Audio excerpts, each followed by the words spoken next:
My name is Natalie, and I'm 28 years old. I work as a freelancer now, but I met my husband while I was still working at a company. He fell in love with me the first time he saw me, mostly because of our business relationship. He once told me, "I like your face." I felt flattered by that, so I accepted his offer to go out with him. That's how our relationship started. When we were dating, my husband was very kind and always tried to make me happy. Just before we got married, I quit my job. I had been working at the company for a long time and wanted to try freelancing, which I had always dreamed of doing. Later, I found out that freelancers can be just as busy as anyone else. I thought freelancing from home would be perfect because I could stay close to my child when he or she was born. But my mother-in-law didn't like the idea. She often complained that I didn't work outside the home. Every time we visited my in-laws, she would ignore me. My father-in-law, Alex, was different. He supported me. He told me, "It takes skill to make money from home. Natalie must be very talented. After all, she graduated from a good university and worked for a big company." But my mother-in-law didn't see it that way. She thought it was lazy for me to stay at home while she was still working part-time. She wasn't happy when Alex praised me. She scowled, and my husband, who was standing next to her, was busy playing a game on his smartphone and didn't seem to care. In a sweet voice, my mother-in-law asked my husband, "Derek, why did you marry someone lazy like Natalie?" He replied, "Well, I like her face, and she's good at doing housework." She wasn't impressed. "I don't think she's that beautiful," she said. Derek shrugged. "I thought I'd have to settle for someone unattractive because no one would ever look at me that way." My mother-in-law responded, "Oh, Derek, you could have married a super beautiful woman. My name is Natalie, and I'm 28 years old. I work as a freelancer now, but I met my husband when I was still working at my old company. He fell in love with me at first sight because of our work relationship. He told me, 'I like your face.'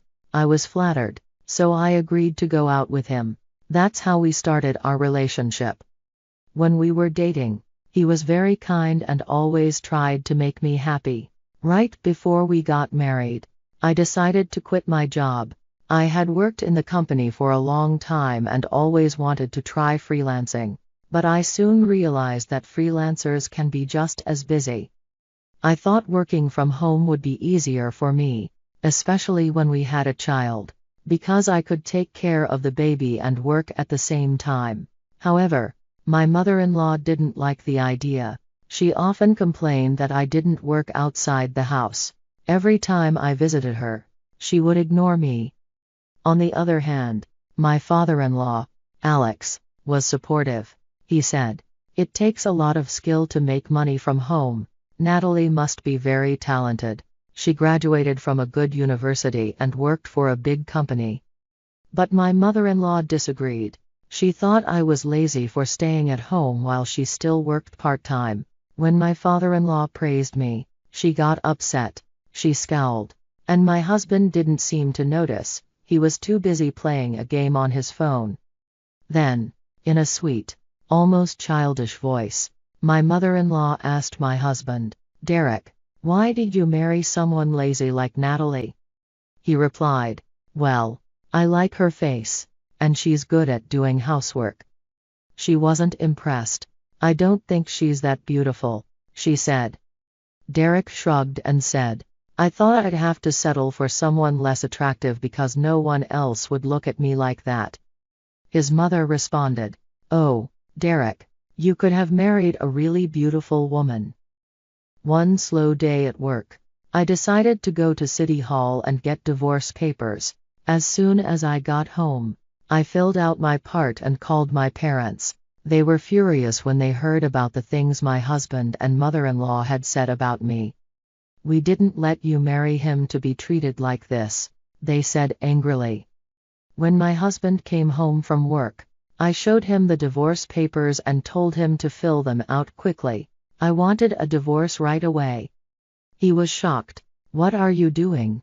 Why are you acting like this? Are you being hysterical? He asked. I told him. I don't know why I'm still with you. He tried to defend himself. I care about you.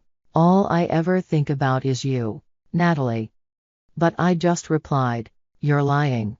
Because I had recently found out that he was cheating on me. One day, I was brushing my teeth and saw that he had left his phone in the dressing room. I didn't mean to snoop, but I accidentally saw a message. It said, I want to make out with you again. Your kiss was so good. It made me feel like a god. Honestly, I was disgusted by the message. I didn't want to be caught snooping, so I took a picture of it and sent it to my phone. Then, I hired a private investigator to check on his behavior. It turned out that my husband was seeing a young woman from his work, and it wasn't just one woman. He was involved with several girls. He had a type, under 30, tall, and pretty. I was furious, but I knew if I gave him the divorce papers now, he would just ignore them. So, I decided to go back to my parents' house to get help with the divorce. One Saturday, my husband suggested we visit his parents again. I didn't want to go because my mother-in-law always ignored me. But he said, my mom wants us to come over today. Oh really? Well, don't be like that. Just get ready, my husband said. I sighed. I love getting ready just to be ignored. No one's ignoring you. It's all in your head, he replied. At least I have your dad to talk to. He's very kind. He seemed offended. What? That makes it sound like you're saying my mom's a bad person. I'm sorry, but that's how I feel, I said. I remembered that my father-in-law had recently shown interest in blogging, so I brought my laptop with me. He's not even 60, but he doesn't really know how to set up a blog yet. I thought maybe I could do my work and also teach him a bit about blogging. When we arrived at my in-law's house, my mother-in-law greeted my husband with a hug and offered him tea. But, of course, she didn't offer me any. I laughed quietly to myself, knowing how much she clearly disliked me. As I sat down, my father-in-law seemed excited. Wow, so this is how you make a blog? He asked. Yes, it's easier than you think, I replied. I thought it would be harder. Is tagging very difficult? It's easy once you get the hang of it, I assured him. Oh, Natalie, I'm sorry for asking you about your blog when you have work to do. No, it's fine, I said. He got his laptop and started setting up his blog. As I worked, my mother-in-law gave me a sideways look and said, I could do that kind of thing myself. It's just simple typing. That was clearly sarcasm. When I responded, she ignored me again, so I said sarcastically, no need to be rude. After that, my husband kept insisting that we go to his parents' house more often, but I really didn't want to go. One day, he said, it's my mother's birthday today. Oh, yeah, I replied, not thrilled. What's wrong with you? Let's go. I'm not going, I told him. What? I said I'm not going. Your dad is nice, but I don't want your mom to keep being sarcastic or ignoring me. He got upset. What the hell is wrong with you? You're really losing it. You're the one who's crazy, I shot back. What's wrong with you? You're such a lousy husband. He suddenly got really angry and stormed out of the house, heading to his parents' place. As soon as he left, I quickly packed my things into an overnight bag. My husband had always stopped me from going back to my parents' house before, but this time I knew it was my chance to leave.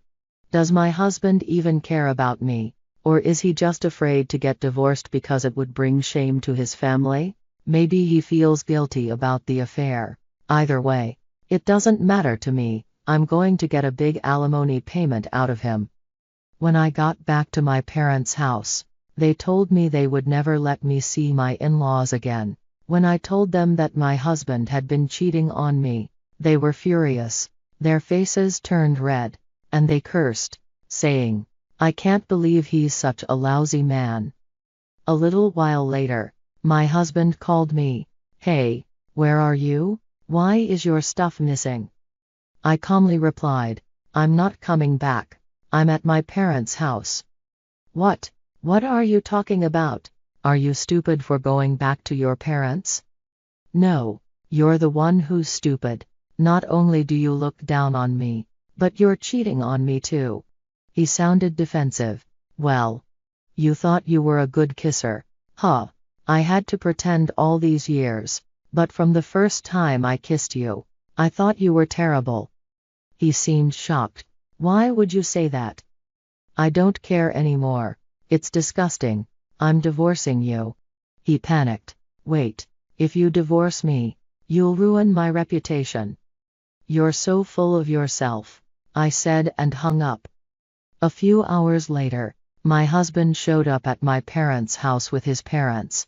My mother-in-law looked like she was about to say something, but before she could, my father-in-law, Alex, spoke up. He turned to my father and said, "Sir, I'm really sorry for everything we've done. I wish I could have done more to help Natalie." My father, already angry, shouted, "Hey, who do you think you are? I can't believe how stupid your wife and son have been." Alex just responded, "Stop it."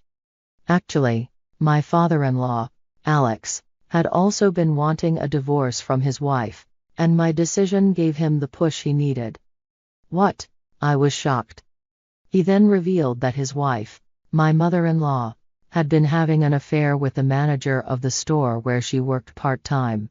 Alex had found out about it recently and had been waiting for the right moment to divorce her. When my mother-in-law heard this, she started crying and begged me not to divorce her son.